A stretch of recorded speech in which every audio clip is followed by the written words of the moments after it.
आपण पाहतात मुक्तिदाता न्यूज चॅनल। दिग्रस नगरपालिकेच्या निवडणुकीचा दिवस आता जवळ येत आहे। 2 डिसेंबरला असलेल्या निवडणुकीसाठी आज दिग्रसमध्ये चित्र बघितले असता अपक्ष उमेदवारांना जास्त जनतेचा कौल मिळत आहे। अपक्ष उमेदवार असलेल्या सौ चंदना संदेश तुपसुंदरे यांच्या आईस्क्रीम या निशाणीवर उभे असलेल्या चंदना संदेश तुपसुंदरे यांना जनतेतून वाढता पाठिंबा मिळत आहे। तर 12B मधून इजाज खा नवाज खा यांचे बिस्किट हे चिन्ह इकडे प्रसिद्ध होत आहे।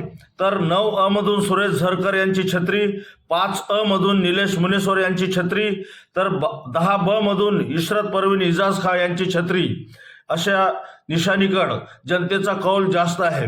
यावर्षी अपक्ष उमेदवारांना नगरपालिकेमध्ये जनतेने निवडून देण्याचा संकल्प केला आहे। त्यामुळे प्रस्थापित असलेल्या मागील उमेदवारांना कंटाळून आणि त्यांच्या ठेकेदारी आणि आरेरावीला कंटाळून यावेळेस नवीन उमेदवार अपक्षातून निवडून येण्याचे जास्त संकेत मिळत आहे। त्याचप्रमाणे अध्यक्षपदाकरिता असलेल्या चंदना संदेश तुपसुंदरे यांना जनतेतून मोठा पाठिंबा मिळत असल्याचे संकेत दिसत आहे। मुक्तिदाता न्यूजसाठी मी गौतम तुपसुंदरे आणि संदेश तुपसुंदरे।